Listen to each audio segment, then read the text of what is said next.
So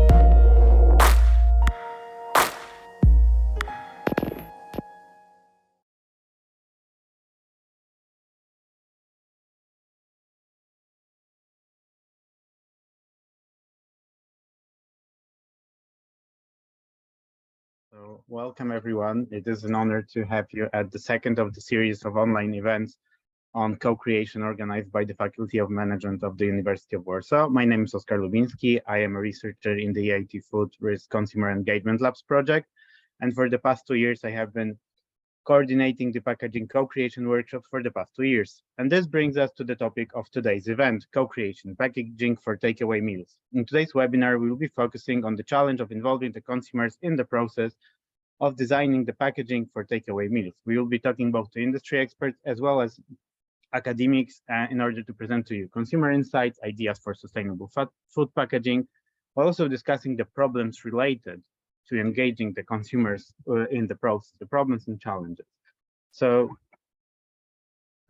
just to shortly introduce the agenda of today's meetings, we will start with short presentations, first by Professor Krzysztof Mincewicz, the leader of the EIT Food Consumer Engagement Labs project from University of Warsaw.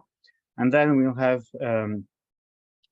short presentations presented by leaders of different consortia that led the project of co-creation. And finally, we'll end with a roundtable discussion where we'll be also joined by industry experts. We also have some time saved for a short Q&A session where you will be able to address any pressing matters. If there are anything that you would ask during the presentation, feel free to post the questions in the chat. If there are short ones, we will try to answer them as soon as possible. For longer ones, we will also read them out and address during the Q&A session. So just to shortly introduce the idea of co-creation workshops and how it was realized during the workshops. So the workshops were organized in 6 countries. Last year, it was part of the Cross-Key Circular Economy Consumer Engagement Labs in Western Balkans, where they were delivered in North Macedonia and Serbia. This year, we refined the methodology and also applied them in the 4 EU countries, Bulgaria, Greece, Italy, and Lithuania. As part of the EIT Food Consumer Engagement Labs project, the challenge was to promote circular economy approaches through packaging within the food sector. So considering the changes in the industry in recent years, especially food delivery services due to the COVID-19 pandemic, etc., packaging seemed like a huge challenge, but also an obvious choice for delivering such workshops. And the workshops were delivered by consortia that consisted of scientific organizations, packaging companies, and food delivery service providers. So now I will pass on to Professor Krzysztof Mincewicz to explain a little bit more the concept of co-creation and how we designed the methodology. So Krzysztof, the floor is yours. Thank you very much, Oskar. Welcome, everyone. I understand that we are slowly getting in shape in terms of the participants. So people are still joining. I will start with this brief presentation that explains you the logic behind the project and also ideas that we are trying to convey to you when it comes to using inputs from consumers in redesigning packaging and improving food services that are delivered to consumers across Europe. The project and the approach that we are promoting is based on open innovation. Open innovations are extremely popular. Everybody is saying that they try to draw on ideas and inspiration coming from outside of the company. That those external partners could be universities, research institutes, startups, NGOs, but sometimes also consumers. And in particular, open innovation is promising as an approach to co-creation of new products, trying to jointly create something new, use inspiration or suggestions coming from consumers or users to redesign what's currently offered by companies. At the same time, when you think about the role of users or consumers, it's not that rosy as we might think. And let's just consider the probably most frequently cited example of disparities between the ideas of designers and the actual user experience, right? So you have designers who think how people would walk through the streets of a city, and they design specific pathways, but then users have their own views and they cross the lawns in slightly different ways. So thinking about consumer co-creation is, the safest bet when it comes to collecting those ideas coming directly from consumers, using the inputs and additional inspiration to redesign products in such a way that they actually meet the expectations. And we at Faculty of Management, University of Warsaw, developed consumer co-creation methodology that was initially focused on co-creating food products. And last year, we also established sort of a spin-off methodology supporting redesign of packaging for food products or takeaway meals, as in our today's event. The methodology is called Consumer Engagement Labs, and my short presentation will focus on experiences from this field. In the last 4 years, we worked with consumers and companies from 16 European countries, altogether 82 consumer groups, 43 companies. And those efforts resulted in 22 products that are actually on the market. And the methodology was applied to food or to packaging, as today's event will highlight. When it comes to packaging, last year we were able to identify a very specific challenge. With the development of COVID-19 pandemics, the popularity of takeaway meals was growing. At the same time, it proved extremely challenging for complex meals.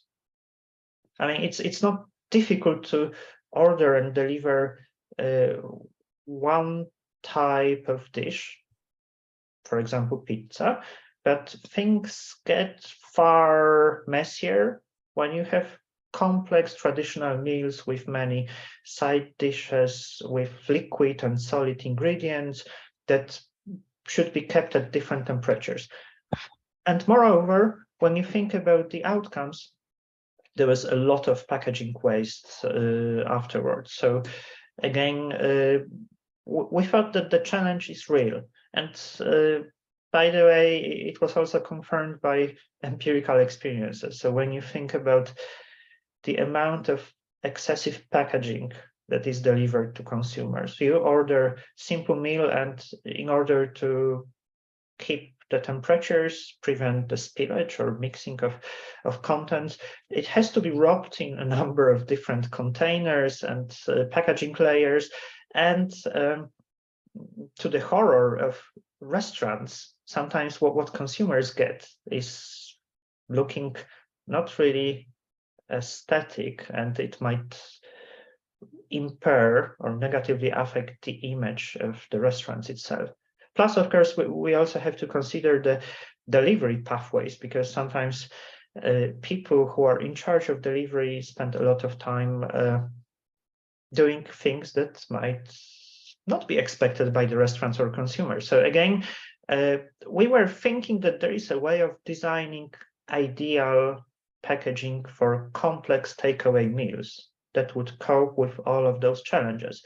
And if we want to design something like this, we have to ask consumers for help and involve them in the design process. So our idea was that hopefully we could achieve sustainability through design of packaging. You obviously know about a number of projects that focus on using different packaging materials, biodegradable, based on different natural ingredients, which is interesting, but in many cases it's very far from the market, and it could result in extremely expensive packaging. So we thought, okay, let's ask consumers how to change the existing packaging using the same materials that we already have, potentially also using the production lines of packaging companies in such a way that the packaging is more convenient. It would reduce the packaging waste, and you could have multiple dishes, side dishes. The contents would not spill out. They would not mix in transport. Hopefully, the temperatures would be kept at levels that are prescribed by restaurants, and also the packaging would look nice, attractive, and would enhance the image of the restaurant. And that's the reason why we employed the methodology of consumer engagement labs in this particular process. Labs, in the way that our methodology prescribes them, are long-lasting interactions between consumers, facilitators, and also companies. So it's a process. It's not a single meeting.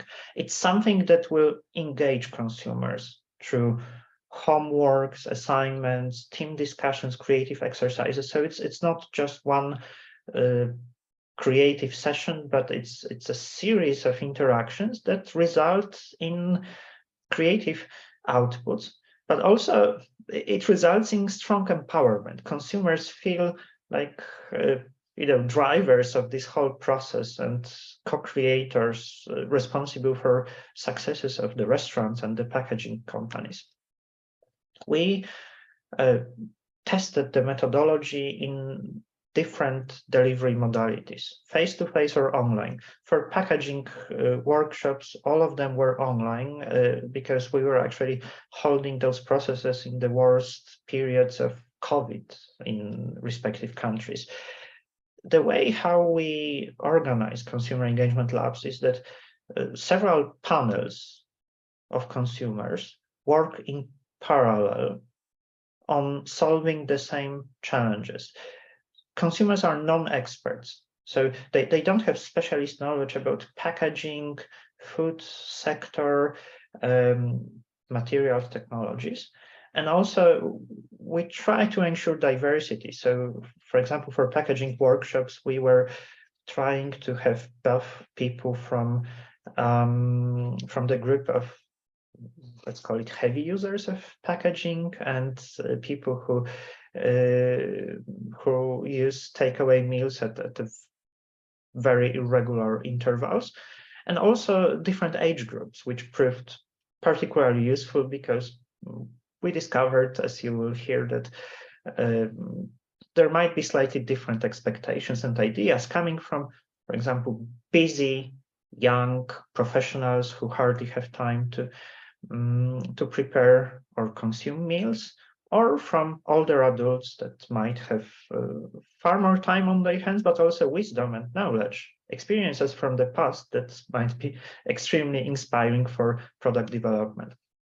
We also, as part of the process, employed something that anthropologists or innovation management researchers would call cultural probes. So samples or physical objects that would be used by consumers and analyzed. So in our labs, consumers received sets of dishes, meals that were delivered from the restaurants, and they were able to test the packaging, play with it, modify, suggest certain improvements.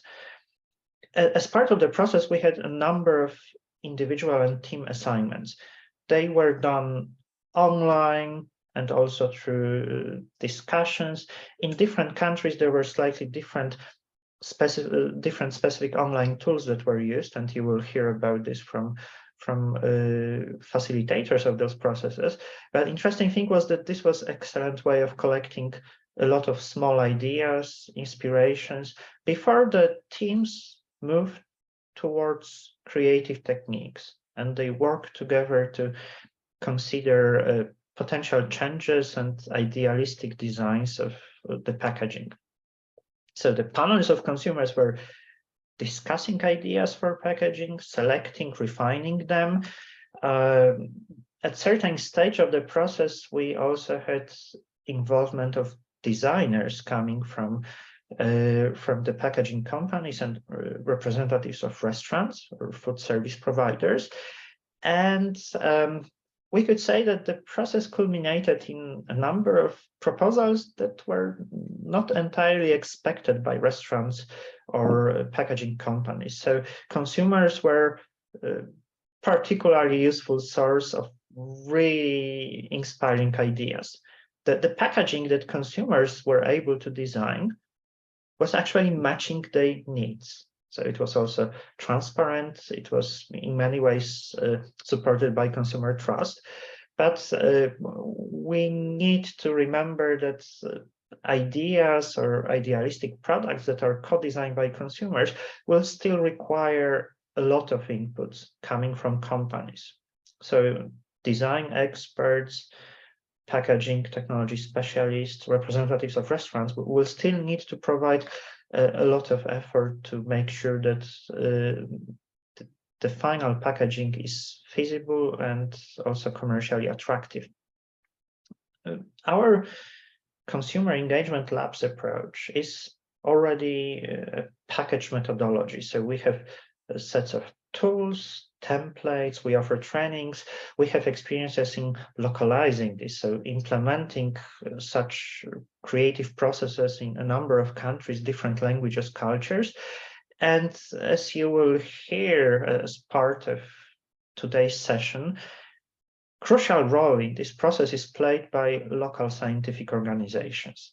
Universities or research institutes are the best interpreters, translators that connect consumers and companies, that find the joint or common language, that also help unleash the creativity of consumers. So throughout Consumer Engagement Labs project, we established excellent network of such scientific partners from 16 European countries. So that's all from my side as the introduction to today's workshop. I encourage you to remember about the excellent resource that is at your hands, your consumers, who can help you co-create your new products.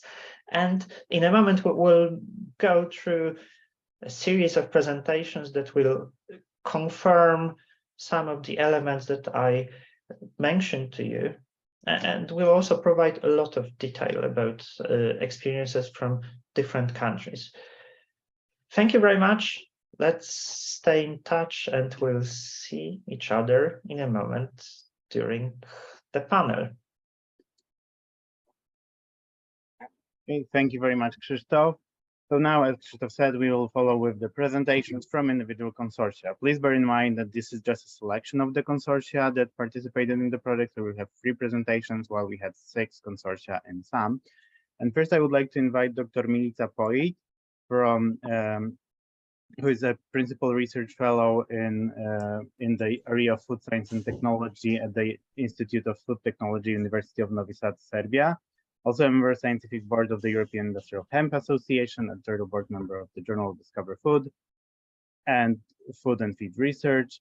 And last but not least, she led the Serbian consortium in last year's edition of PROSCI Consumer Engagement Labs in the Western Balkans. So, Milica, the floor is yours. Thank you, Oscar, and thank you, actually, the University of Warsaw for this opportunity to collaborate in this very interesting project. We enjoyed it very much, and shortly I will present what we did at that time. Okay, we can go for the next slide, please. When we see the call, which was announced by the University of Warsaw, although it wasn't within our primary research area, which is food technology, I would say that we really embraced this opportunity, since we previously already had 2 co-creative, I would say, exercises, which had the same keyword, which is circular economy. And since the call was also aimed to somehow provide another insight to circular economy, we really accept this call and applied it, especially because at that time we had a very well coordinated team with very high communication skills and soft skills. So we invited two professors from our university to join, and my colleague from the Institute of Food Technology was the third facilitator of the group which we engaged to perform these tasks. We can go further. In order to form the groups, we needed to gather a certain amount of consumers with 3 different age groups. And I would say that it wasn't so challenging because we was given a very thorough explanation from the University of Warsaw how to recruit the citizens and consumers within this project. And we recruit the consumer. Actually, we wanted to recruit the consumers through a survey, which was online, but also we conducted a survey during one big public event. So one of the main challenges which we faced at that time, that no citizen which we publicly met didn't want to join, because in that case we asked people who we already know to join, and for whom we know that they will be enough motivated to be engaged in a co-creative process. We can go next slide. And by following the provided methodology, we were able to communicate with the consumers in a structured and consistent way. And we also was able to provide them with the tools aimed at unlocking their creativity. So in that sense, we got different solutions from our participants, which we actually divided them into two groups of solution.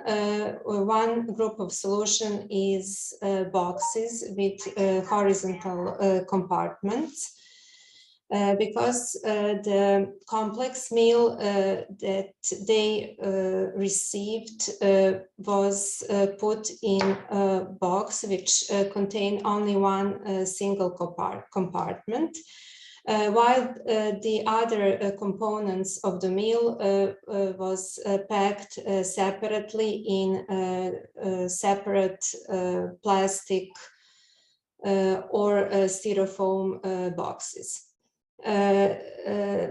So this is just several examples how consumers think about to pack the main dish, salad, and bread into a horizontal box with different compartments. The second group of solutions actually was the solution which was a box with vertical compartments or drawers. And these solutions also provided separation of different parts of the meal, main dish, and other parts of the meal. But also in that case, participants think about the temperature, different temperature of the complex dish and meal. So in that case, they think about combining compartments with aimed for salad and dessert, which actually shouldn't be warm but cold together, and in that case they suggested several solutions. I'm really sorry that I am not able now to show you the final solution, because all the participants at the end, I'm sorry, I just need to mention that our designer, which was an employee of the packaging company, which is also was a part of our consortia, take into account the ideas Sorry to provided. interrupt, Ivana, but we are running out of time, so Yes, actually he took and combined ideas from those two groups of solutions and suggested a solution with which we agreed that can be patented, not only as a patent due to function, but also industrial design can be protected. I must admit that we had different challenges. We can divide it into initial and final ones. And because at that time we wasn't so familiar with the online platforms which we needed to use, we also faced different knowledge level of the participants in terms of use of these online tools. We were very afraid how senior citizens will cope with all of those challenges. And at the beginning, we was thinking that participants wouldn't like to complete their homeworks. But we were wrong. Actually, these are only our initial afraid. But we also still now we are facing challenges because partner packaging company do not have technical capabilities to commercialize our final solution. And we are now in a process of patenting and protecting our solution. And we are still not sure how to choose the right commercialization path, either firstly to protect the solution and then to find a partner, or to firstly to find a partner and to go in the protection with them. So we are still in a process of thinking and finding the best commercialization path. And this is it. Next, we also learned a lot from this process. I didn't want to repeat, Christoph already said a lot of beneficial effects. What we learned about that different time is really needed for interaction with different age groups. We foreseen the same time for each age group, but it appeared that it is not a good projection. And we also are using this process for other research projects, and we found it very valuable and not only for our research, but also very valuable for contact with industry partners and citizens. Thank you. Thank you very much, Milica. It was very interesting. Now I would like to pass to Dr. Paula Perrea, who is an assistant professor at the American College of Greece and a member of the respective research center. She also worked as research associate at Aarhus School of Business, Department of Marketing and Statistics and Business Administration at the Aarhus University of Denmark. And she also served with tobacco and food sector in the industry as also as a research field at various managerial positions, and coordinated the workshops in Greece. So Paula, the floor is yours.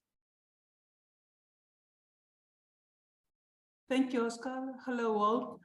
Oscar, do you mind if I could share my own? Yeah, of course. Yes, I already. Thank you so much. All right.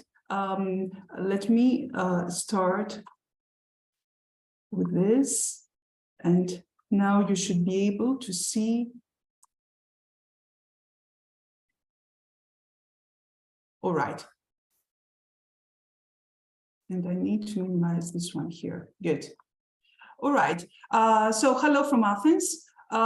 Thank you for the introduction, Oscar. Let me introduce you to the agenda of our presentation. I will let you know who were the partners of our consortium. Then I will try to take you to the creative process and explain which were the stimuli used in order to trigger the creative process, and what were the generated prototypes, and which was the final outcome of these very interesting and exciting co-creation project. Foremost, let me introduce you to American College of Greece. It is an American institution. It is the oldest and biggest establishment outside the United States, offering high-end educational services in the secondary and tertiary level of education. It's a non-for-profit private institution, and it is the graduate and the undergrad and the graduate school is accredited by the New England Commission of Higher Education, and the graduate school from AMBA and the AACSB accreditation bodies. We currently have more than 60,000 alumni all around the world, and we are recruiting very competitive and competent faculty and scholars with a strong track record in the publication. Our institution is almost 150 years old, and on this opportunity of this anniversary, the organization has established the last 3 years various different centers of excellences, which are underpinning pivotal domains of the Greek economy, namely food, tourism, and leisure, which is my center of excellence and the one that carry out the specific project. Then the Center of Excellence in Logistics, Shipping and Transportation, Sustainability, Technology, and Global Affairs. My Center of Excellence, it's led by Professor Christalis. And we have, apart from myself, we have another very important contributor, that of Professor Polymorous Chrysochou, who is an adjunct professor in our organization. His main organic position is in Aarhus University in Denmark. And we have a strong track record in European framework packages, obtaining, carrying, or coordinating, carrying out, and implementing, and of course in the publications. Let me take you now to the introduce you to the next partner of our consortium. That is Sophisterion. It is a challenging name, should sound Greek to you, and indeed it's a little bit complicated. This word here stands for eating supper, taking dinner with in a wise way, with the wise man, sort of. It's one of the most prominent catering service in Athens. It owns different organizes and serves, offers catering services to different ad hoc events, but also owns the restaurants in 7 big venues, in 7 big museums in Athens. And of course, he's serving also our campus, American College of Greece canteen, offering hundreds of meals per day. On top, it has one restaurant that has won recently a Michelin award. This is the catering provider of our group. And finally, the third participant of our consortium is Merlapack, is the packaging organization which helped us to implement the packaging output of this project. Merlapack has a strong, strong legacy in this domain. It was established early 20th century, and it serves different domains of Greek industry, namely packaging industrial products, packaging cosmetics, packaging food, etc. So in all, we have three members, each one with specific pre-assigned activities, and we were able to coordinate and make things happen in this project. Now, let me tell you to the creative process as such, and let me remind you that this was conducted from May to July 2022, this summer.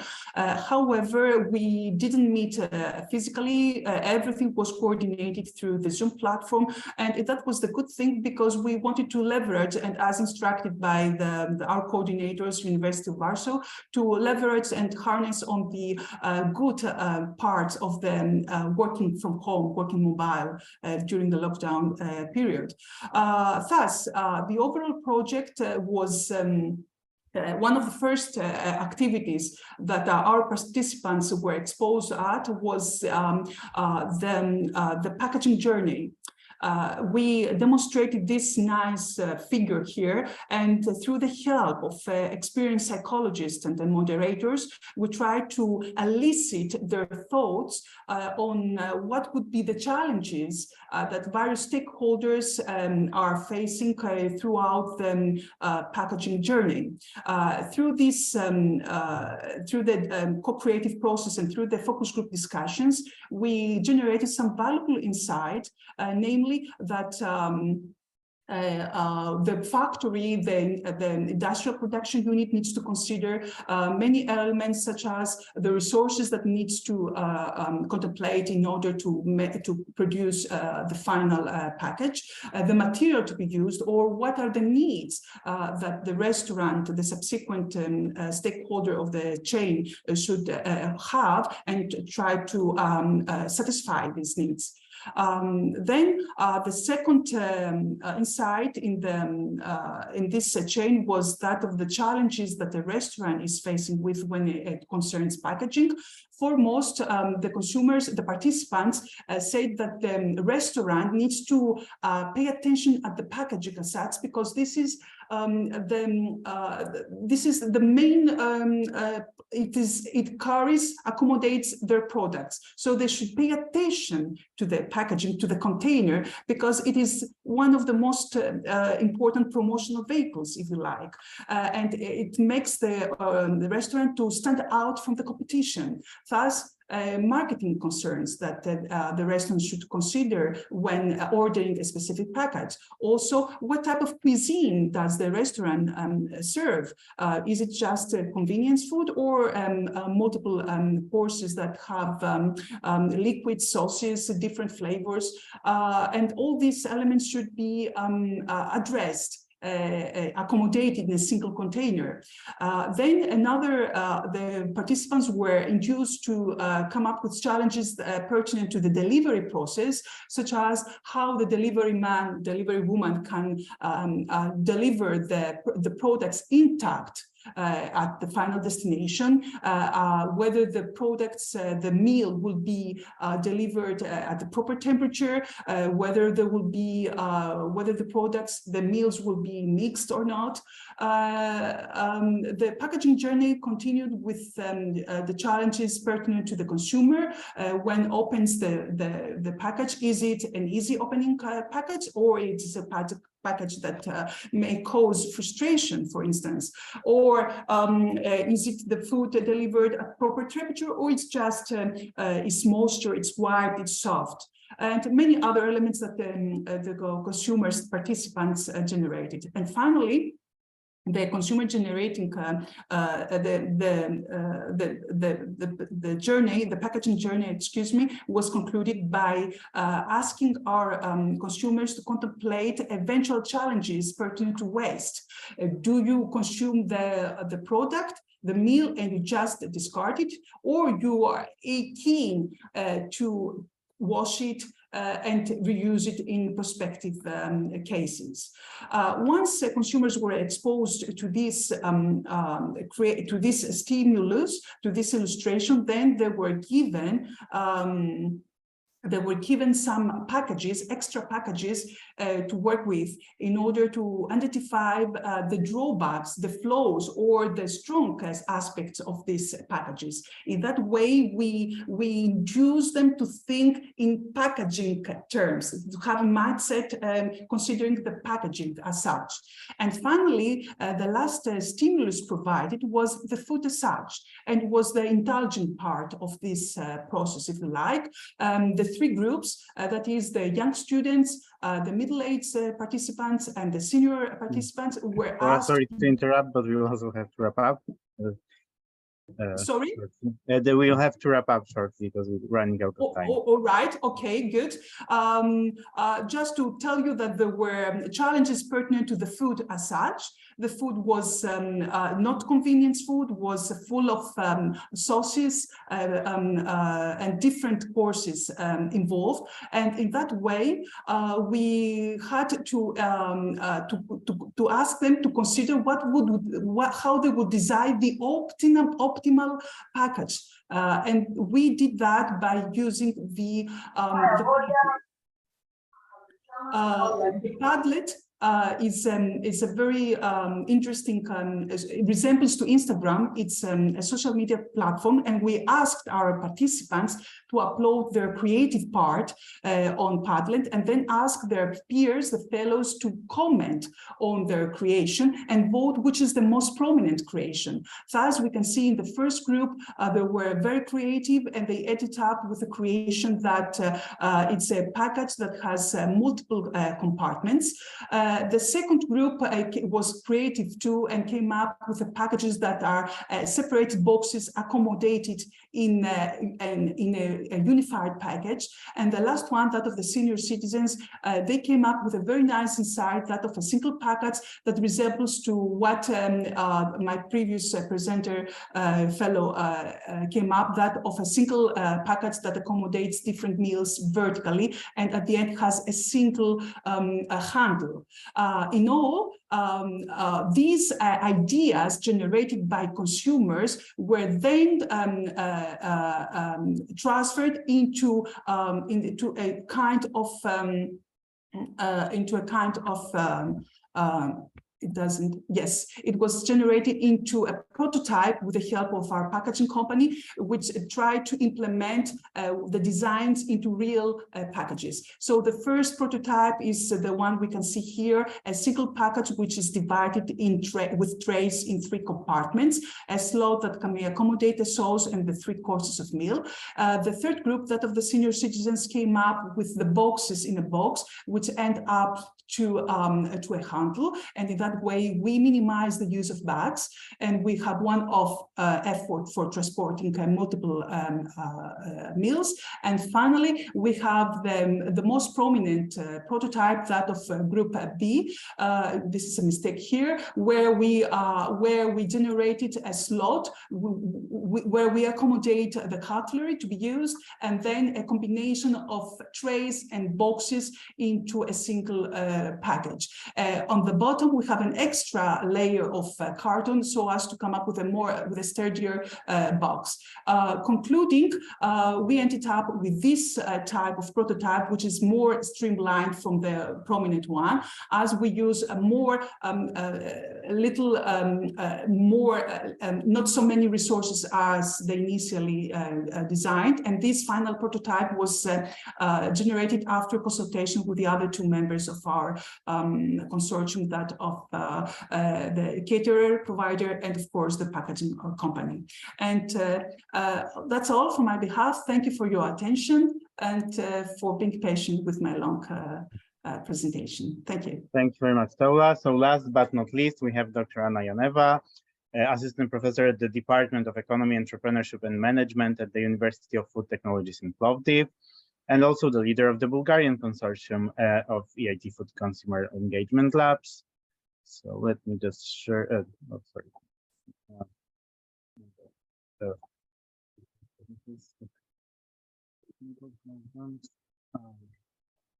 I will just share the presentation and we can start.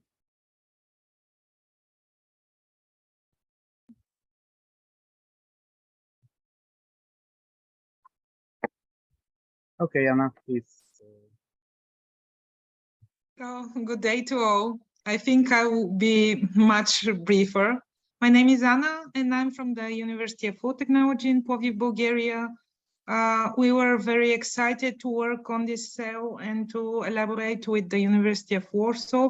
So thank you very much for the interesting project and for organizing and hosting today's event. You can see on the next slide, yes, thank you, Oscar. You can see my colleagues, Georgi and Tada, the facilitators for the three different focus groups. We were working with an experienced packaging producer with more than 30 years of experience in the industry, Unipac, and a catering company working mainly with corporate clients and private events. Usnichko, they are represented today here in place of Koyan. So next, yeah, just take a look. Sorry.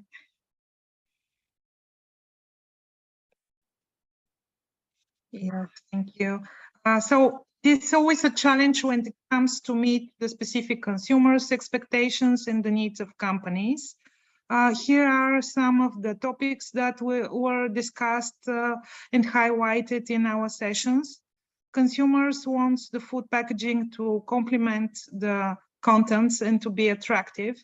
They need harmless materials that are also recyclable, bio-based, and compostable. They expect reusable packaging that are environment friendly. On the other hand, what is important for the companies is naturally to keep up with the dynamic market demands, so they have to constantly improve and implement new technologies and innovations in their work process. They need reasonable priced raw materials and their ease of access. Their products must comply with a number of legal requirements and laws. Can we just move here? Thank you. So about the focus group, the youngest group consisted mostly of students.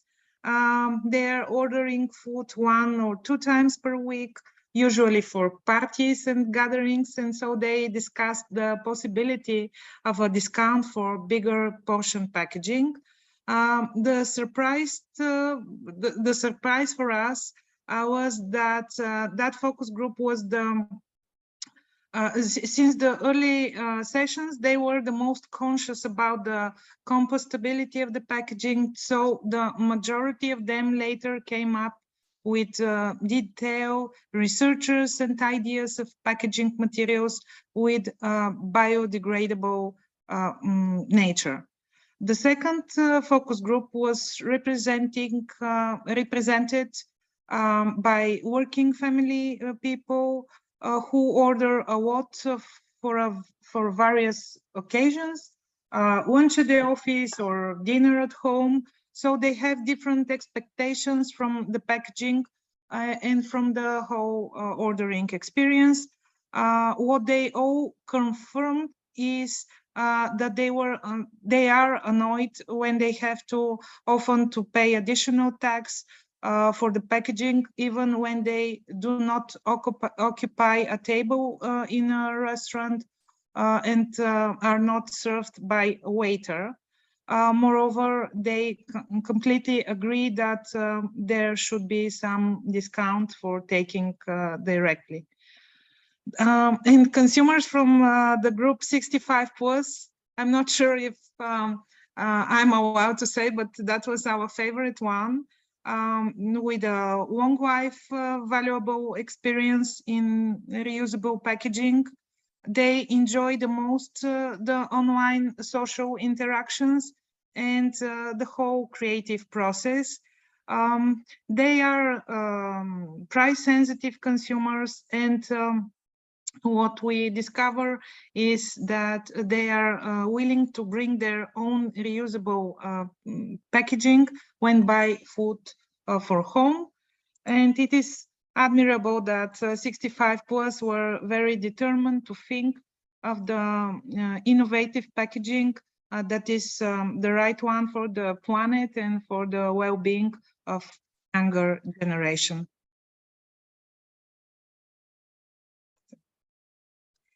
Thank you. The final packaging proposal is a combination from the various focus group opinions.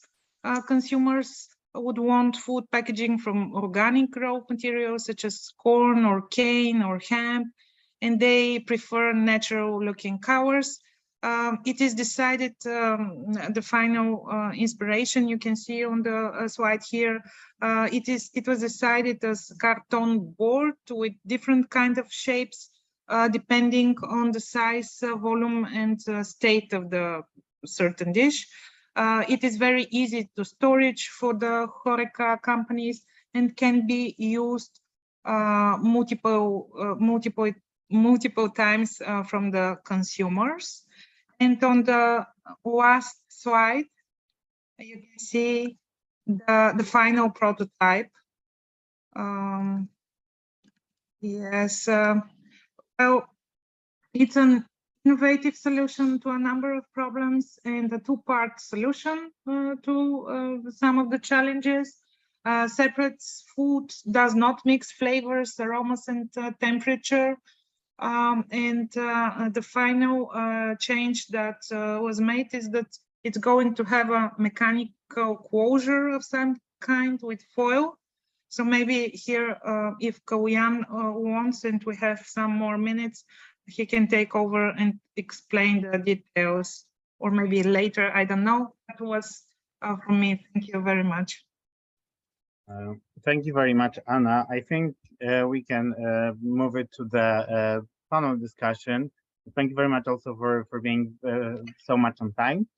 And all presentations were very interesting, and I think they form a great basis for the roundtable discussion about co-creation achieving sustainably in the food delivery services sector. And aside from Dr. Anna Janeva, Dr. Tula Perrea, and Dr. Monica Pojic, who already presented to us, we will be joined by Marek Cynowski, who is the CEO and co-founder of Rebel Tank Virtual Restaurant as a Service. He is a leader of the Dark Kitchen concept in Poland. Also hello, everybody. Kaloyan Kalinin, who, aside from representing the Pszeniczka restaurant, is also a PhD student in economics and management at the University of Plovdiv and owner of a digital marketing company in the HoReCa sector. And Mario Trajkowski, an independent contractor for eco projects for various organizations, among them the SMF North Macedonia, with whom we cooperated last year during the workshop. He's also the manager of the Green Innovation Center at FAS SF Skopje. And we also invited Dr. Iwana Janeska-Stamenkowska from St. Cyril of Methodist University of Skopje, but unfortunately she was not able to attend. The discussion will be led by Krzysztof, so Krzysztof, take it away. Thank you very much, Oscar, and let me propose a practical way of organizing our discussion. We have several representatives of companies that are experienced in the food service or packaging sector, and I would like to start with very specific targeted questions to some of our colleagues, and then we'll move towards broader discussions about the benefits, challenges, lessons learned from involving consumers in co-creation processes for new packaging.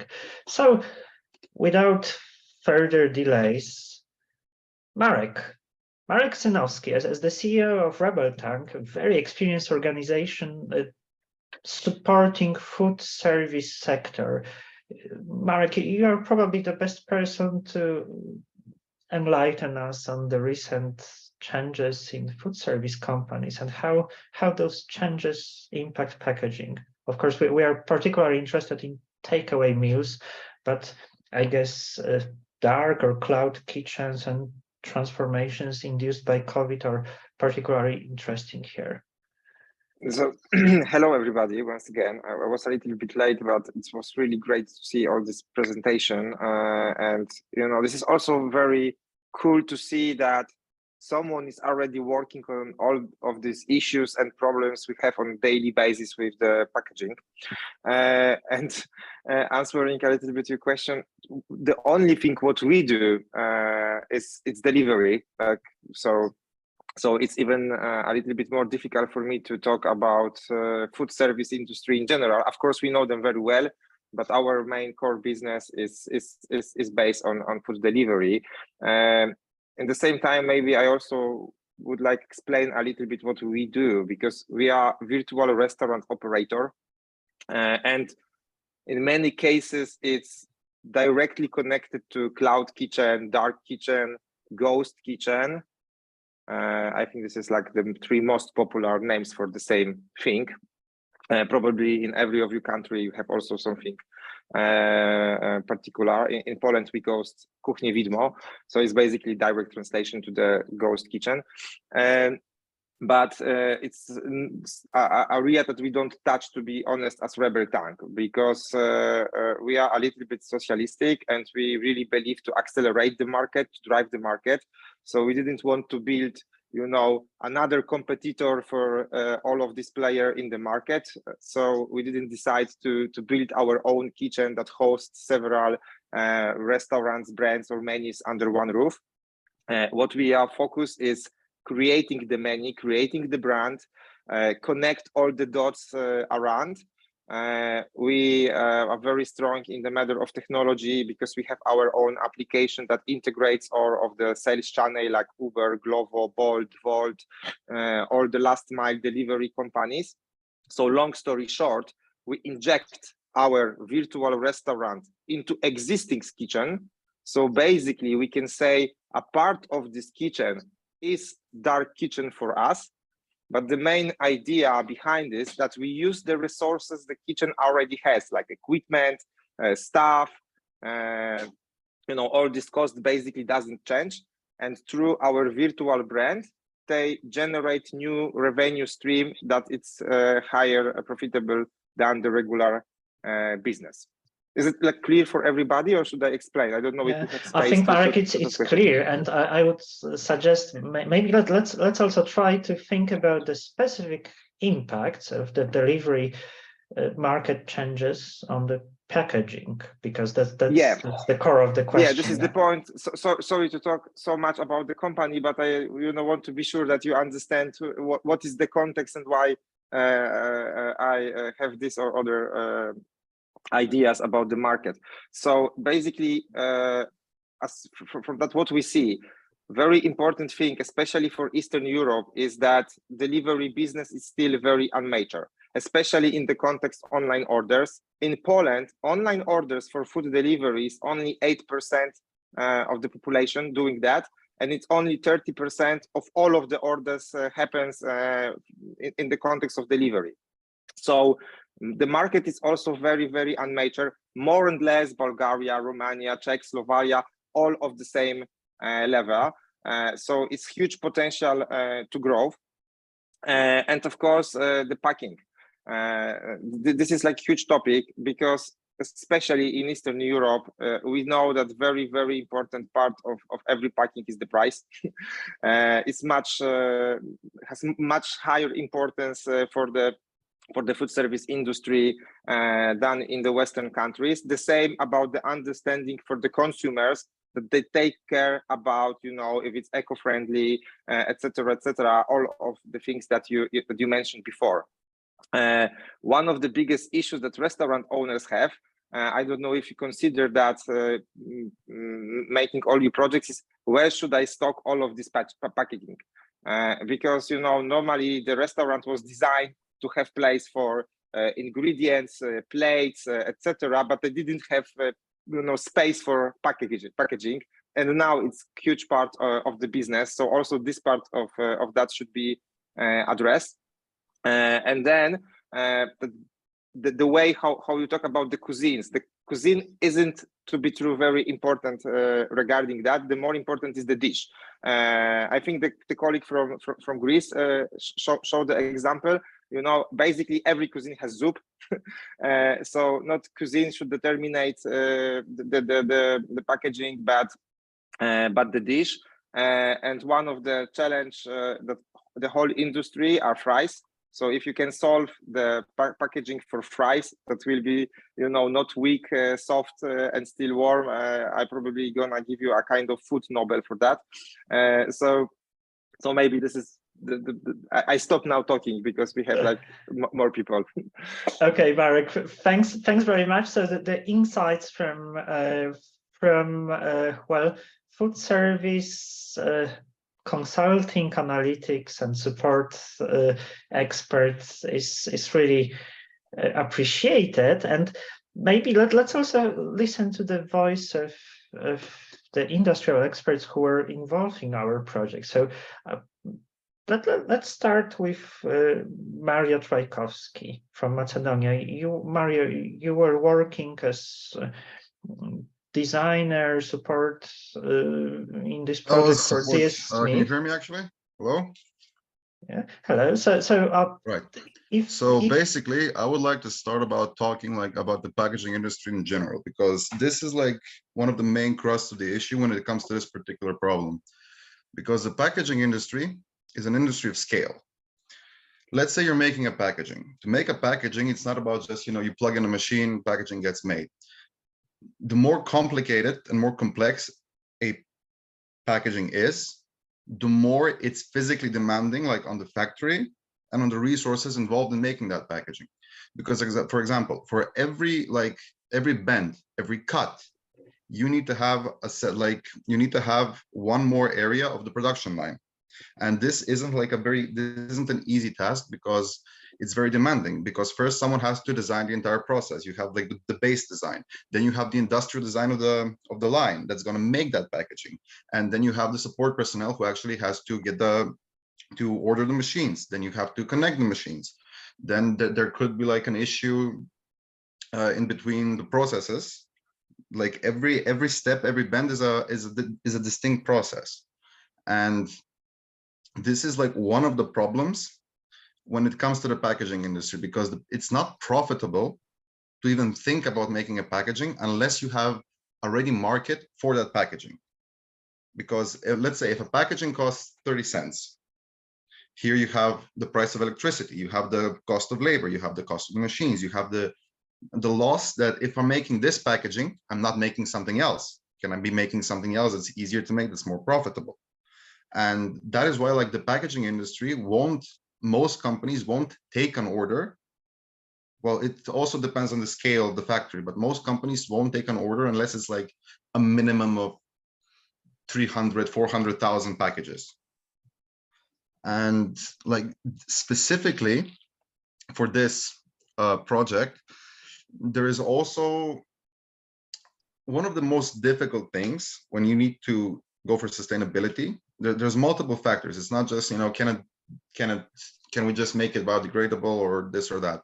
Because let's talk about cardboard. For example, cardboard is relatively easily recyclable, but cardboard can also be easily contaminated, and contaminated cardboard is not taken like entire batch. If a batch of cardboard has contamination inside it, then like not even one piece out of 30, the whole batch will usually get rejected, because even with the recyclers, with the recycling machines, contamination is a huge problem because it can pollute an entire batch.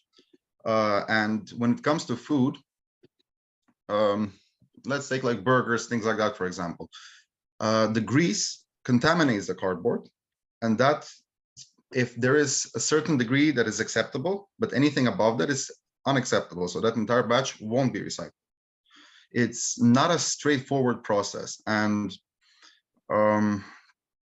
one more thing, like when we're discussing the price of packaging, one of the important things is, let's say during COVID, most restaurants, and I'm pretty sure the people who run restaurants will agree, most restaurants make their major margin not on, like, I'm talking like most restaurants, not all restaurants, but most restaurants make their margin, their profit margin is not made on food, it's made on alcohol. So like when you had the specific case of like a lot of just ordering food from restaurants for delivery during COVID, the main issue was everyone, basically all restaurants wanted to minimize their cost as much as possible because their profit margin, they're significantly decreased during COVID. So when you have let's say a choice, hypothetically, you're a consumer, and let's say you open like one of the websites that have like, you pick what you want, you have multiple choices, which became like very popular here during COVID, and you have a very similar dish. One dish costs €3. It has the sustainable packaging, good for the environment. The other one costs €230, a 70-cent difference.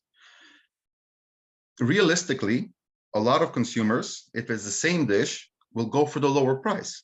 We're talking like realistically here. Yeah, it would be good if everyone, you know, did care about the environment, was willing to pay more, but COVID was a time of crisis and people were like on a budget. So realistically, a lot of people chose the cheaper option, what can be considered the same thing. Now, other things that need to be like, one of the ways to solve this, for example, if you want to go on the more expensive packaging route, so one of the ways to solve this is what we're doing now, which is get more than one restaurant, get multiples of restaurants to go for uniform packaging. Because when you have uniform packaging, you have higher orders. When you have higher orders, you have lower cost. Because when you know you're going to sell a certain amount of packages, you can afford to give them a lower price. Because this is how a company makes its margin. And when it comes to like ecological packaging, you must also think about the marketing scale. And when we're talking specifically, because this project was focused more on ethnic restaurants. When we're talking ethnic restaurants specifically, ethnic restaurants are not usually part of large chains. They're usually like single owner shops, which aren't parts of like large chains. Now, large chains can just take, I don't know, let's say like a large burger chain. A large burger chain has the power of negotiation. For example, if they wanted to go with like eco-friendly packaging, first of all, they'll get the lower cost because they'll have like a major order. Second of all, they have the advertising budget to say that they have ecological packaging. How would a regular, if you have like a single entity restaurant, how would the consumers know? How can you market that, okay, we care about the environment, we have ecological packaging, but still you need a marketing budget to actually tell people that we're using ecological packaging. So this comes to the calculation of, is it worth me using this form of packaging in order to get the customer that might get customers that are more like environmentally conscious? Or is it used for me to go with the cheaper option and save on the marketing cost, but lose the ecological aspect of it? And there's more things to talk about, because also what you have is the, like Mr. Sinovsky said, like when you have a lot of packaging, you need to store that packaging. Now, when it comes to certain types of packaging that is for liquids or more liquidish food,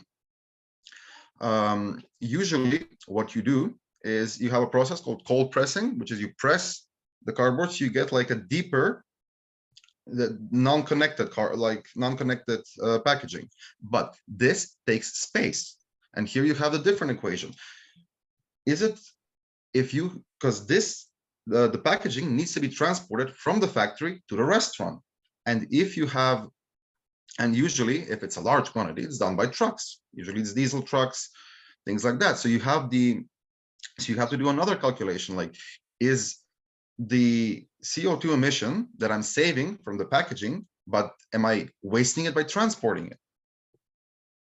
So there's many equations that need to go in order to make a definitive product. But mostly what people need to focus on is the sustainability of the economy of scale. The more you buy, the cheaper it is. That is Marius.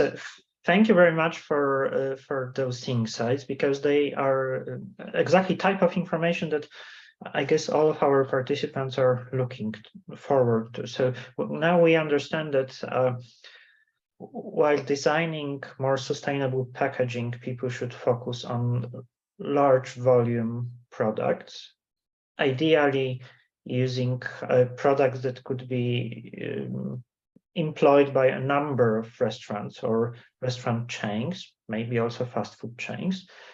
You mentioned about ethnic restaurants or restaurants with traditional cuisine, which, by the way, in our project we use as the best test bed for designing complex packaging, because we know that traditional cuisine consists of a number of complex dishes with liquid and solid ingredients. So if something works out okay for such complex dishes, then hopefully this would also be suitable for other types of food service companies.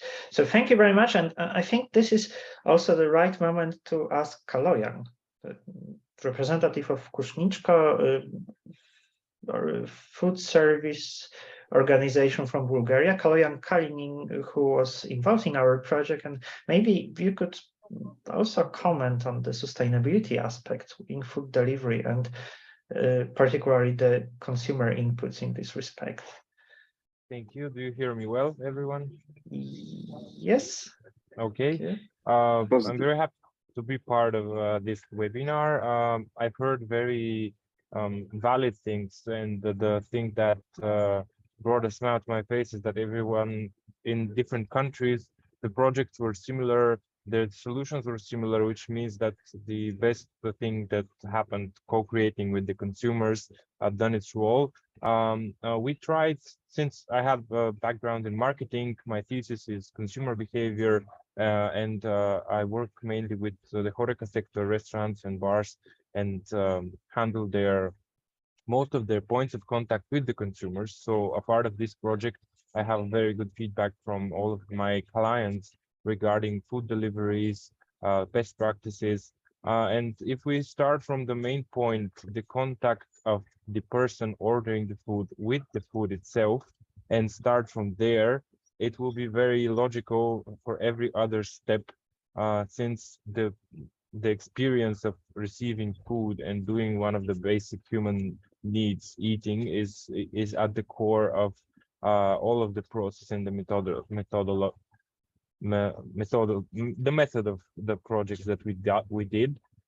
We started from there. We understood all of the problems that the restaurants may have with different types of containers that need to be stored, and I think we had a very holistic approach to the problems presented from the companies, the packaging companies, and of course the problems presented from the participants in the different groups. And I think the main comment I can do is that consumers in a way expect and don't go into that much detail to know what is the material that the product is made, because we are happy to live in a society where this is a very common topic right now, and they expect the packaging company by default to have a material which is recyclable.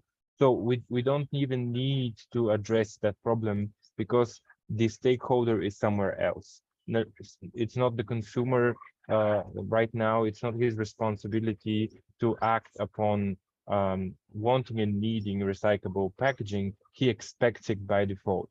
So this is something that we didn't even comment. Or again, the packaging company was also positive that this is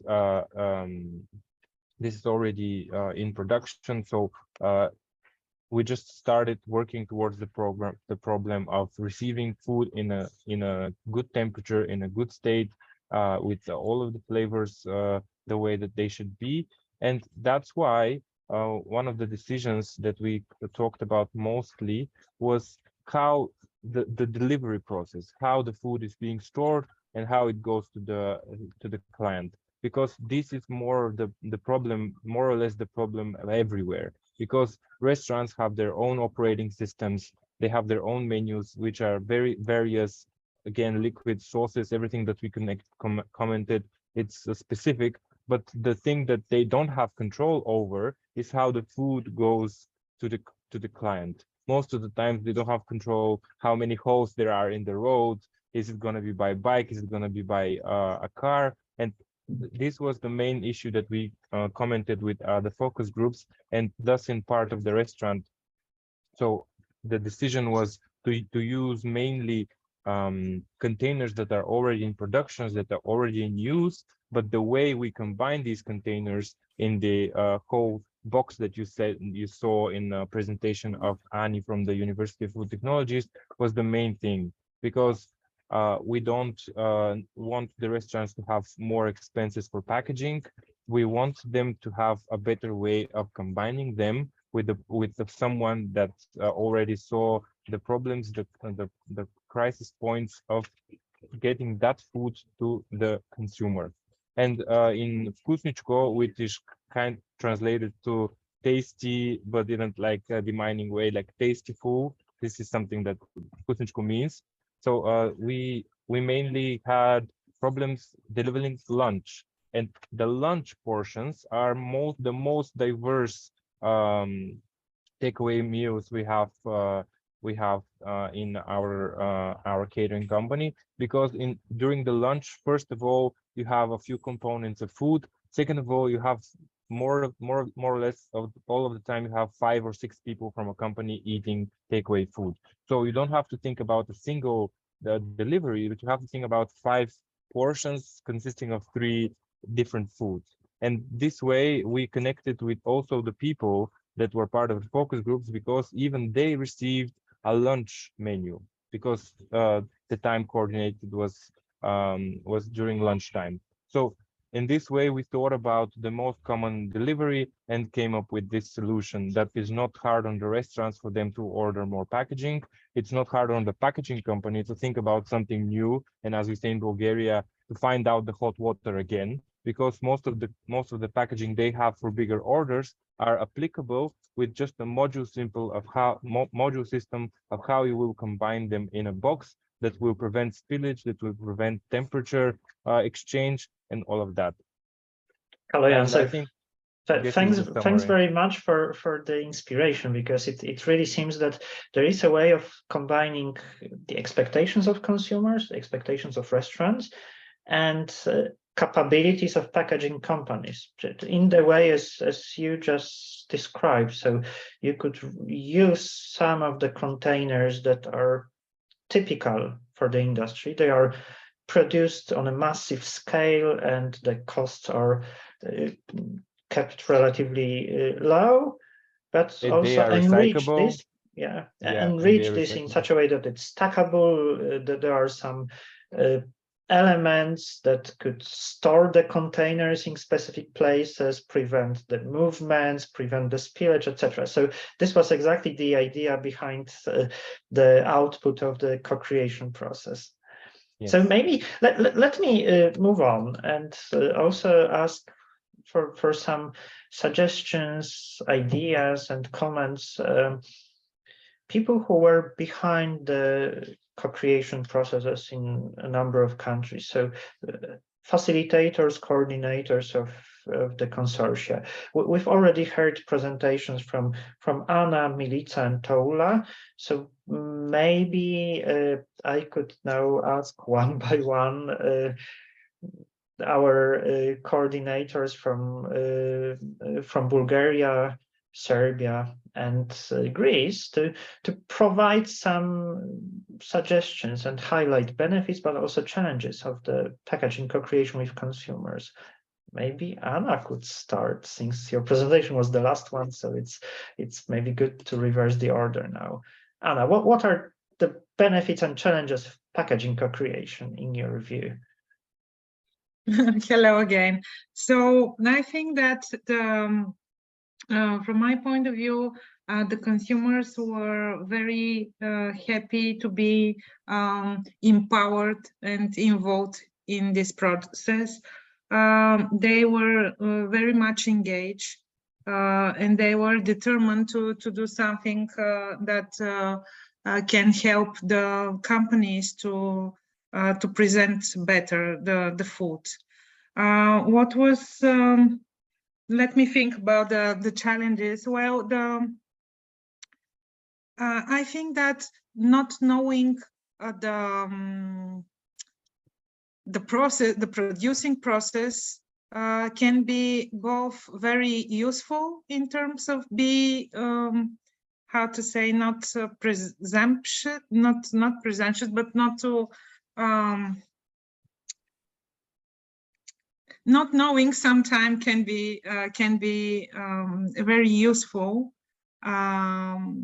So people who are not experts, who don't have experiences with that's what specific types of food delivery, could be more creative, right? Yeah, they were creative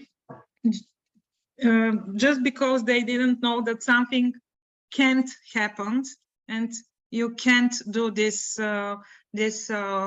form of the package, or you cannot use this this material. So they were thinking outside the box because they don't know that they're in the box. I'm not sure if I'm explaining this right in English. Sorry. And did you experience some challenges? For example, consumers proposed something that would be considered totally impossible by Unipack, by your packaging partner, and then how did you cope with such situations?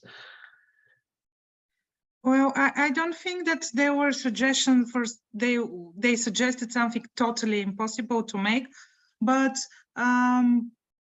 maybe what I'm just remembering now is that they wanted to be some of the group 65 plus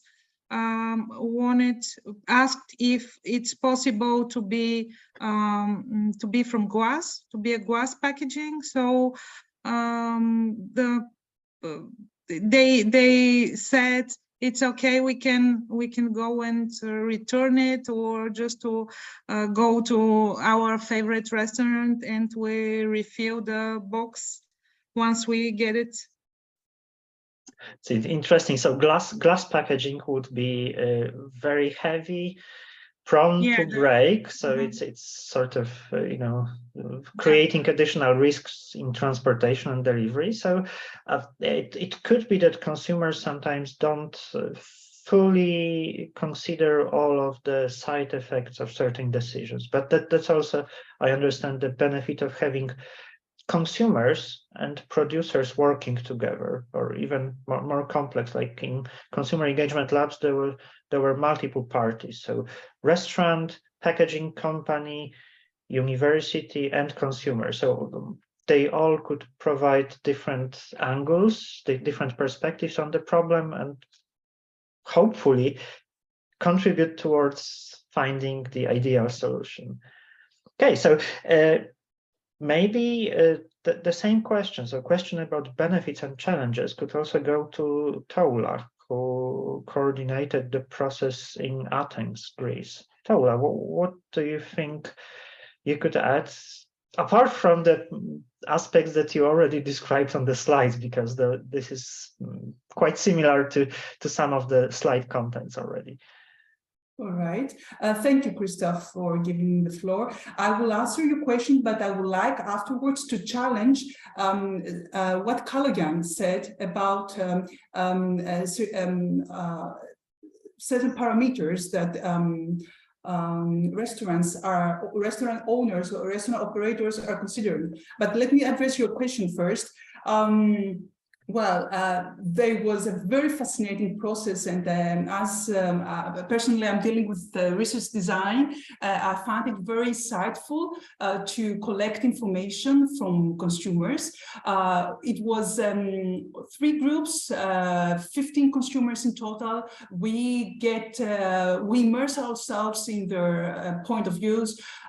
However, there was just a very small number of consumers to rely on. We need to project these outcomes and generalize these outcomes in a quantitative technique and proceed to, if you like, to commercialization, first having an insight from a more reliable insight from big samples. It was fascinating to see and listen perspectives that we couldn't imagine ourselves. And it was great that what these consumers, participants were discussing and implementing these in actual designs.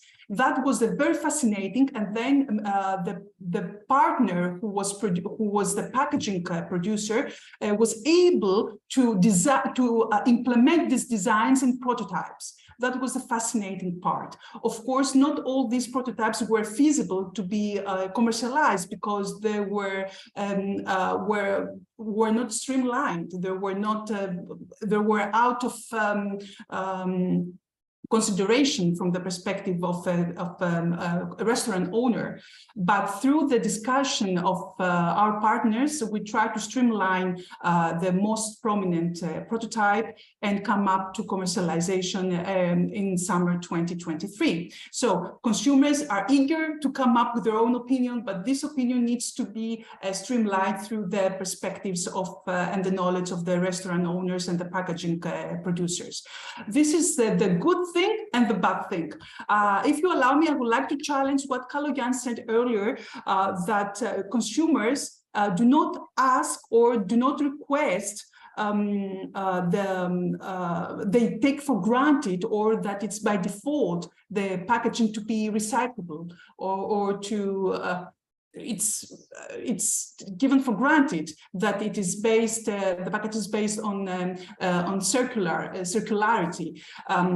I had consumers from all 3 groups that challenged this because they brought forward the notion of trust. And as far as I know, EIT Food is running similar projects and surveys in regard to trust in the food supply chain. Due to the various food scares that we have experienced the last years, consumers are very much concerned with food safety, not only on food per se, but also on the packaging that wraps on the container of their food. And I remember that there were verbatim from our participants who said, I cannot see whether this packaging is really recycled. I would like to check to see, for instance, the Grand Punct symbol, that this is really a recyclable package. And that was not only brought forward from our senior citizens who are more concerned and experiencing the food processing, but also from younger consumers. And I expect that this could be easily projected in a bigger sample and to the wider population. That's on So my behalf. it's very interesting, the aspect of food safety in the context of packaging delivery.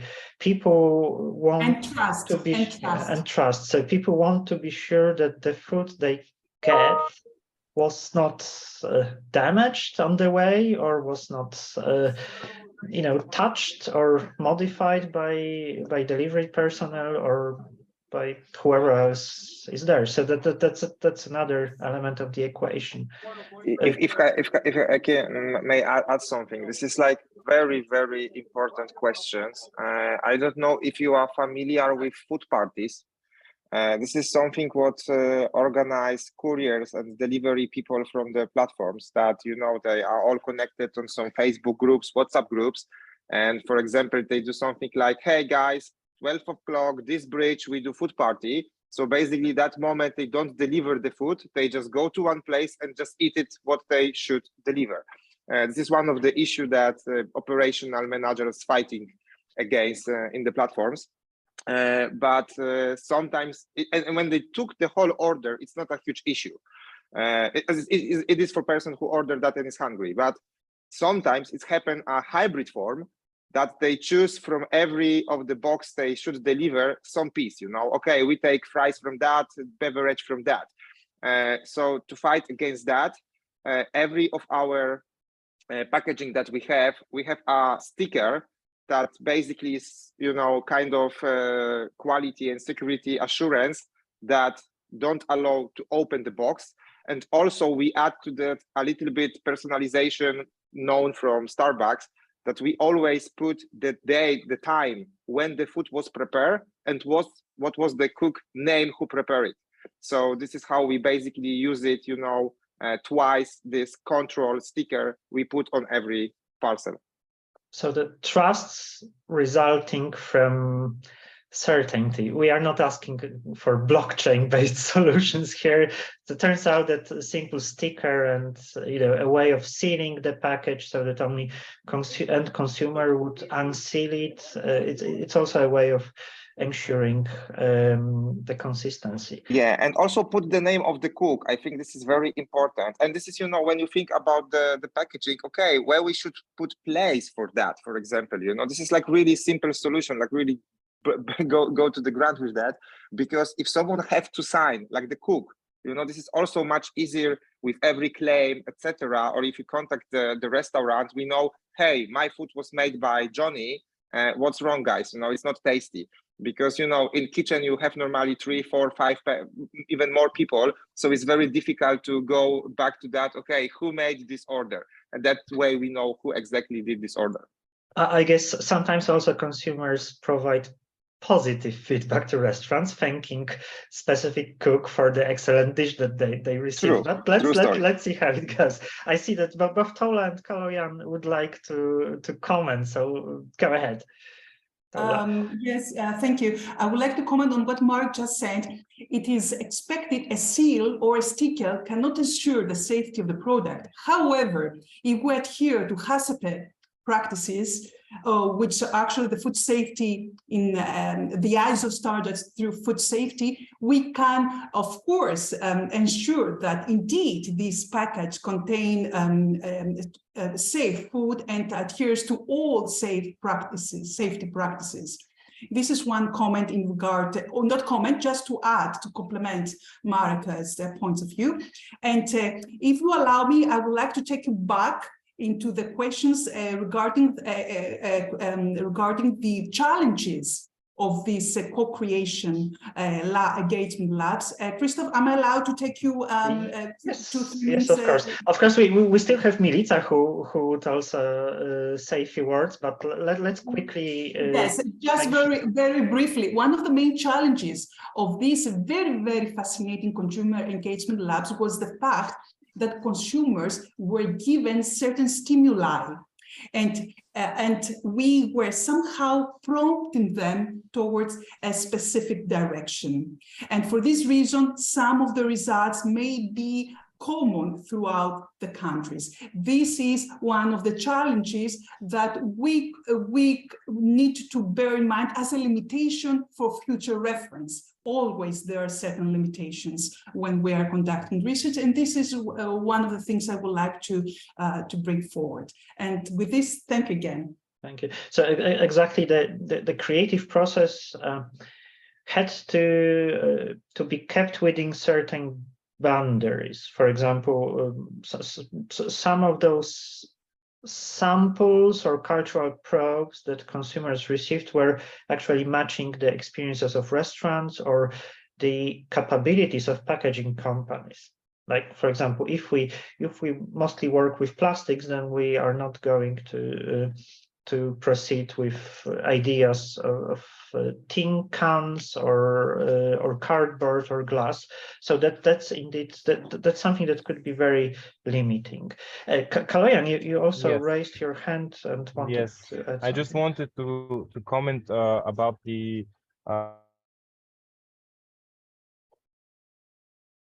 I'm not sure. I think we are losing you.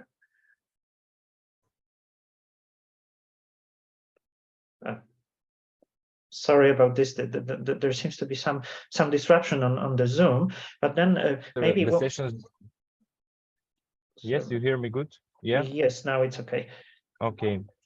So I said that the educational part of the project for the consumers was one of the best parts because they had the chance to talk freely with us from the HoReCa sector and with the representatives of the packaging company, and they adjusted their ideas based on the real life situation that is going on in the kitchen of the restaurants, for example, and in the production company. And if we go back to the main point that I said, since again my specialty is marketing, that we need to start from the consumer and to satisfy their basic needs. And right now, in terms of their thoughts about recycling, food safety, we found out that they have a very good trust, as it was mentioned as a word, that the food will be created with quality products, that it will be delivered in an according way, and their only concern is if they would have the food as the same way they will have it in the restaurant, and in the most the most closest to the restaurant experience they want to have at home, because this is the main value that they want to receive. They don't want to be in contact with people, like we said it was during COVID, like they don't have the time to cook, so they want to have a very well prepared meal in the most close way that they will have it in a restaurant. And this is regarding the non-traditional deliveries of products that you may not cook at home, because if we're talking about lunch, most of the lunch options that they have in the restaurants is very closely connected to homemade food. So I think going back to the customers, they already have the pre-notion in their head that everybody is working together. Of course, this will be better with projects like this, but they have the pre-notion that everybody is working together for a more sustainable future. And through their point of view, they just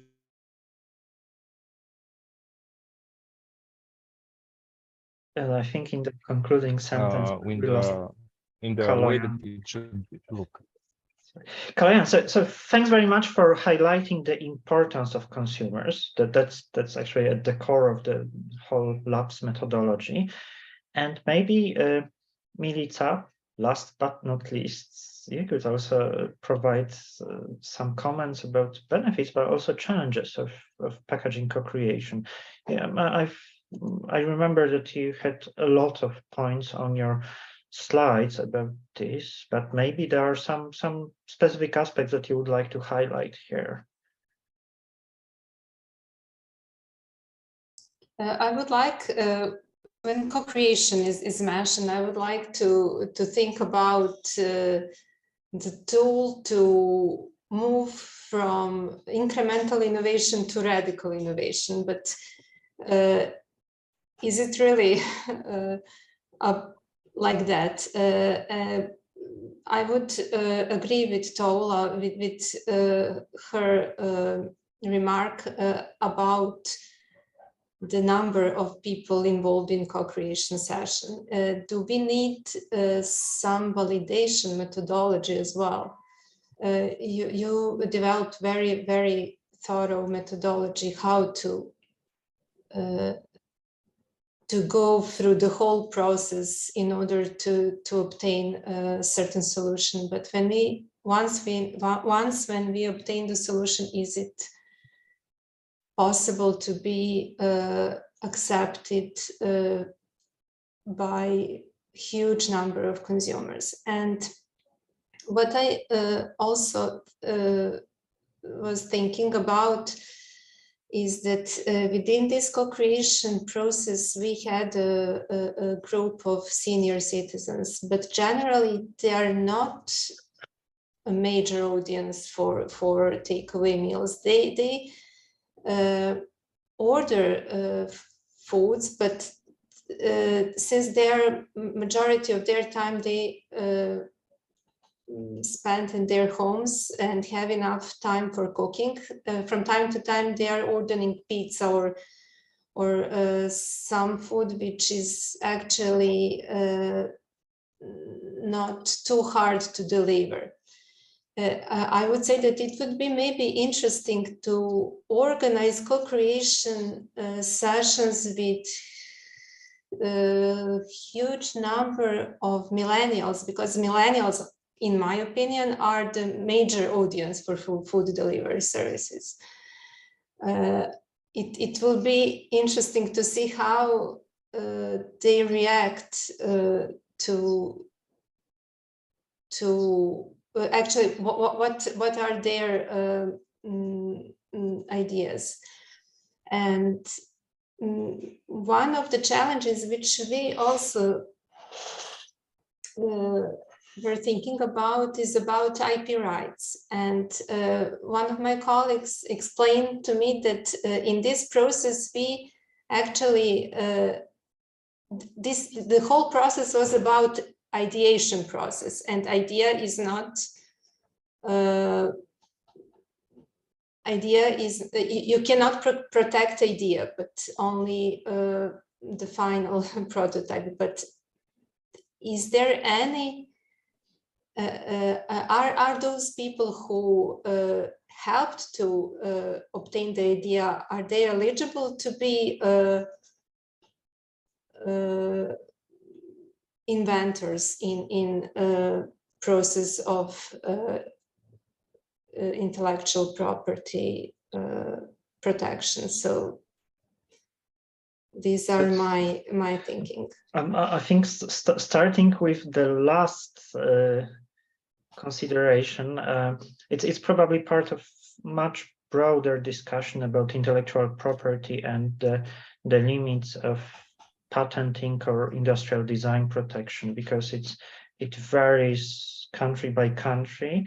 In some countries, we might not directly be able to protect or patent the relatively simple idea for composition of complex food packaging. In some other countries, it might be easier to do. But in general, this is really something that people would probably need to consider. And I understand that in those consortia that are now working on the commercial strategies and ways to bring the packaging to the market, this is also important part of considerations. When it comes to the groups of participants, this was very interesting remark. So the importance of involving as many consumers who are the actual users of takeaway meals.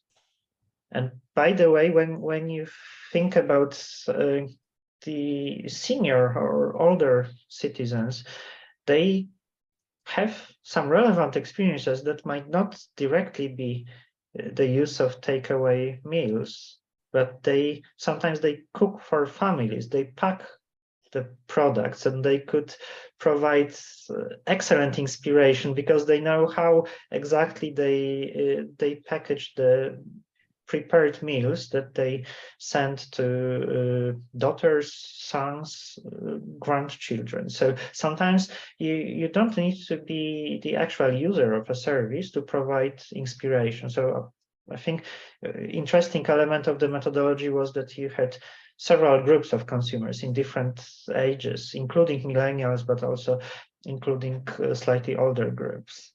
So maybe that's a way of addressing the challenge. I wonder if we could maybe switch to the very last question from our panel, and also I strongly encourage everyone attending the session to also provide further questions in the chat. But for the panelists right now, let me ask you for one key, most important lesson learned that you think you would like to communicate to all other companies, scientific organizations, or consumers. So one lesson learned from the packaging co-creation with consumers. And here, maybe let's start with Kaloyan. Then we will go through other speakers. So Kaloyan, one lesson learned from the packaging co-creation. One lesson learned is, I think when you give perspective to the client of the other types of clients that he is in one spectrum in. So I order food for this point at this time, but there are also people that order food. So when you give them this perspective of the whole scheme of things, who is ordering food for takeaway and how this is all connected, this is when the best ideas come, because when the consumer is more informed about the structure of the society and the habits of ordering food of everyone, then he can give better ideas, and he can think of having shared responsibility of his actions and his behavior when ordering food, and after that disposing in the right way of the packaging, whatever form it has. Excellent. Mario, are you with us, and could you provide us some comments on lessons learned? Right, I think the main thing is when you have like a direct line with consumers, as a company, you can think of possible solutions that you can then offer like to the restaurants. Like, this is what they want, this is what we can make, and then you can work on scale, because if you can get like 15-20 restaurants on board that sell like 300 meals a day, that's scale. And when you have scale, it's easier to produce, you can get them a cheaper price, and the consumers at the end will be happy.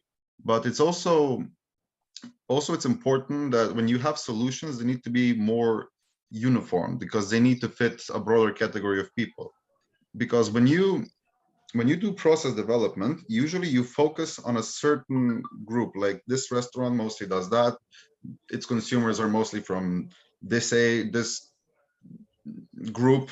So yeah, like one of the main thing is when you talk directly to consumers, you can think of solutions, you can take their suggestions, and you can think of solutions that are doable, realistic, and then with a good marketing strategy, you can offer these solutions to the second chain, which is restaurants, which will give you a final product that is easy to do, wanted, and can be made on scale, which means that the cost will be low.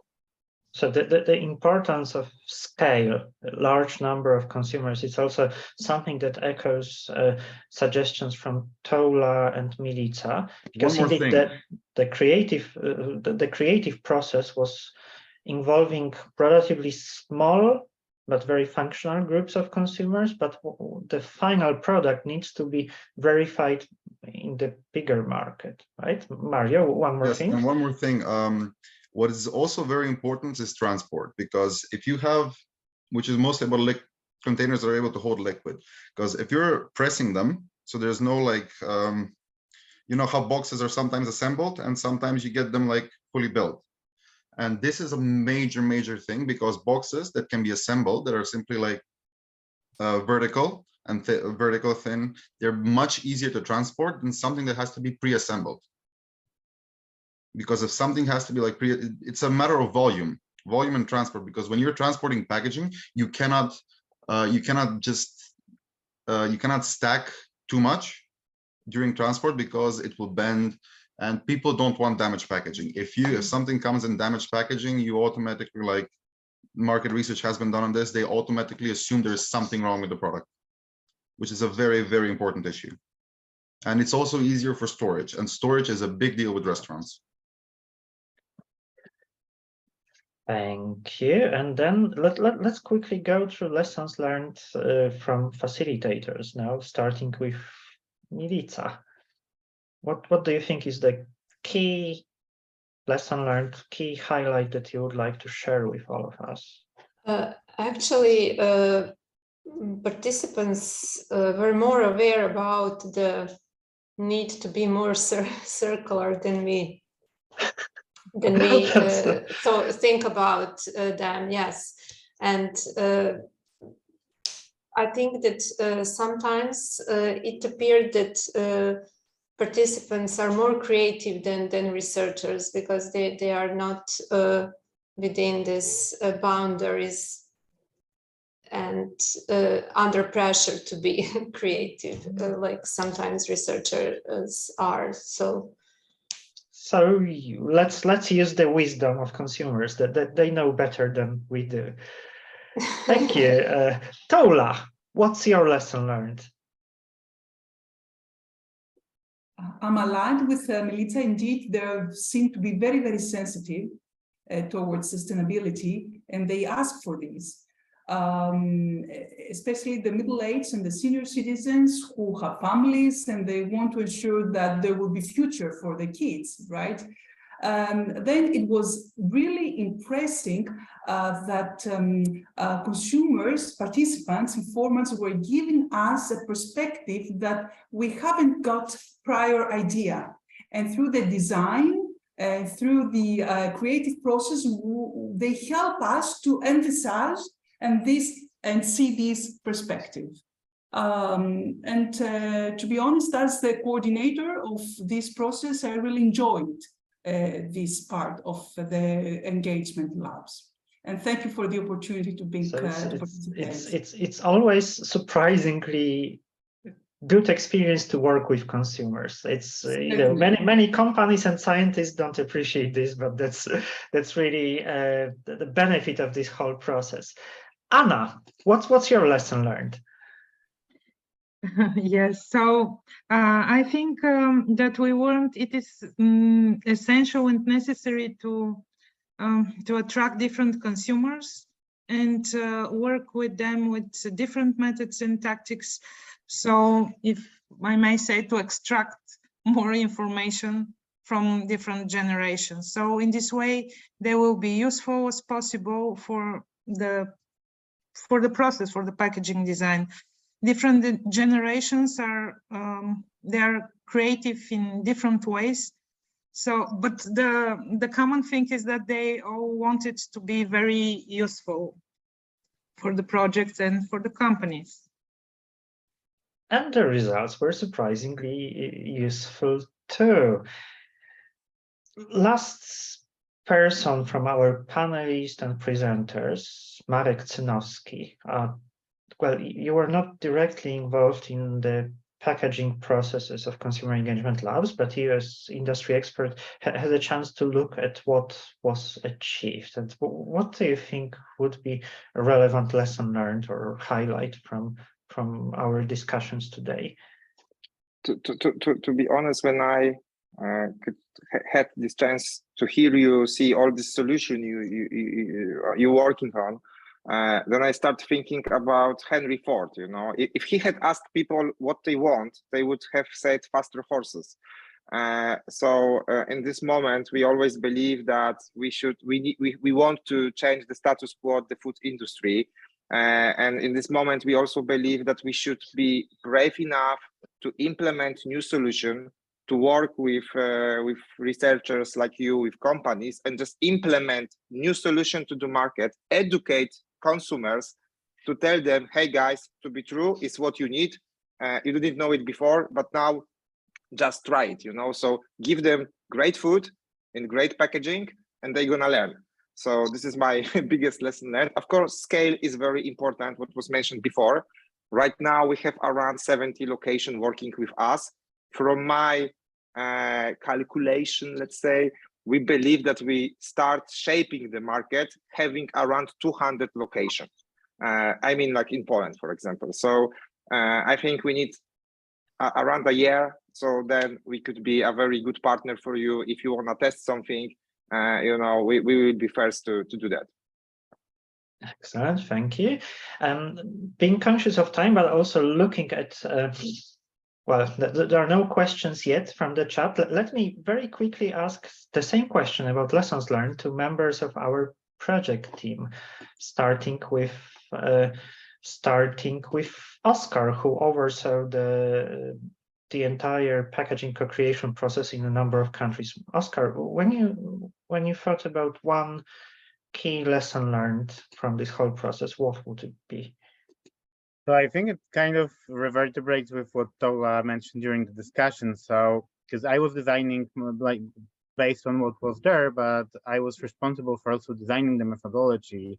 And there was the question that I always had was, am I not streamlining it towards one solution? Because I'm looking, at all the different parts. And I think compared to last year's project, the workshops, the methodology was refined and allowed for better expression of what consumers can do and can propose. So I think this is the lesson learned I would like to evaluate also taking industry experiences and the comments from here to maybe think how to even better channel the creativity that can be behind the consumers to gather better data and through it get possibly better designs.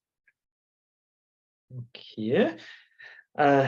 Magda Zatorska, as a team member, you are also behind the idea of intergenerational collaboration. So the idea of involving consumers from different age groups in order to exchange ideas and generate something creative. What do you think would be a key lesson learned from the packaging process? I think we already talked about this a little bit because we were discussing the fact that the millennials are the major group which is ordering takeaway food. But we also talked a little bit about the fact that also older generations have their experiences, which can be used during the co-creation processes, because they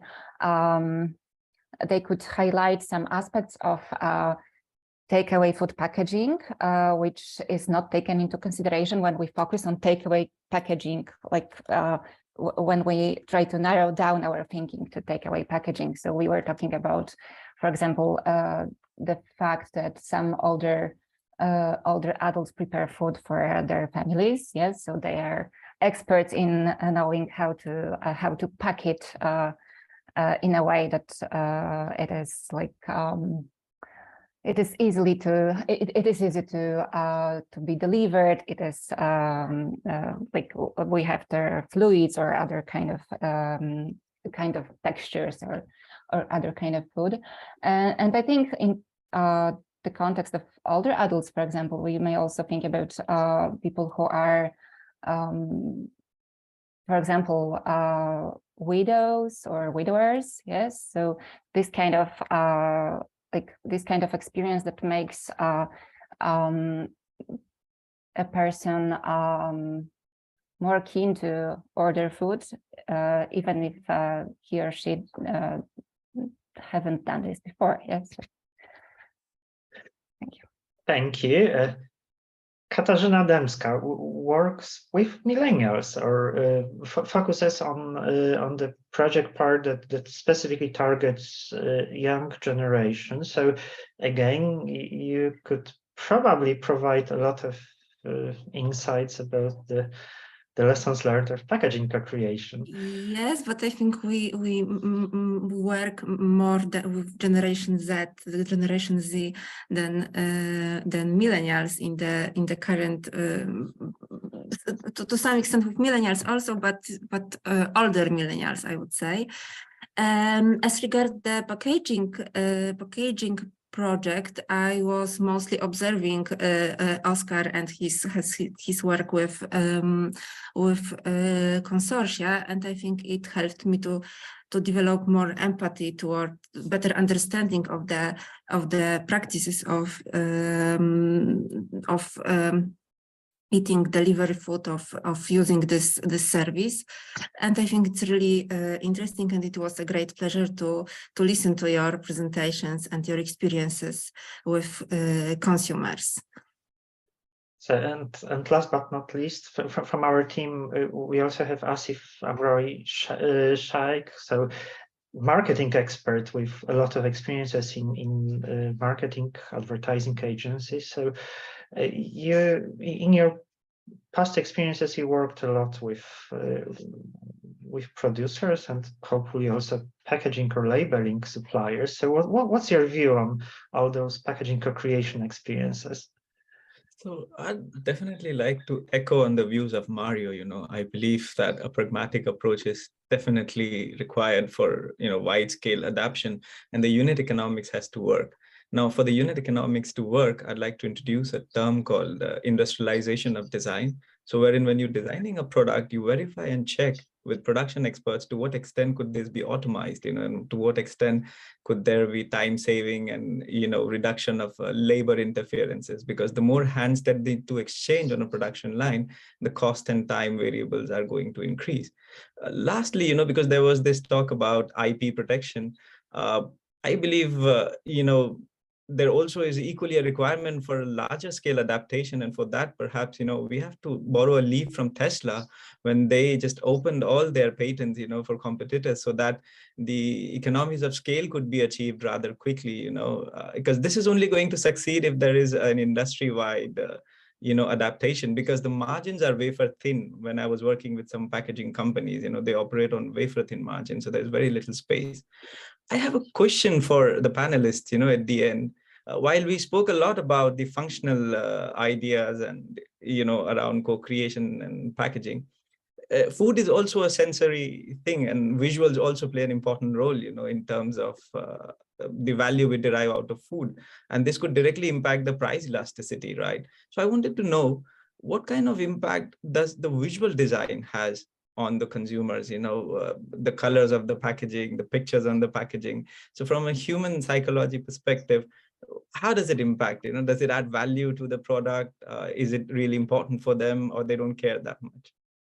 I see Kaloyan would like to answer. I think I can also speak on behalf of Anna, because we talked about this. It was mentioned in our presentation. There was a request from the participants in the groups that it should be clearly visible, even with the color of the boxes, that they are recyclable. So the modern brownish design that suggests that it's something connected with nature. And one other thing that in our solution presented with the box that can fit different types of modular boxes inside, we talked about branding the box and the possibilities of branding the box regarding the restaurant which is being used. So it can also provide additional information that the box is designed this way because it serves this purpose, and also additional details that can suggest recyclability. Also, that is it can be reused if it can, and again coordinated with the colors and the branding of the standardized green future sustainable actions that people are seeing more and more brands start to implement in their packaging.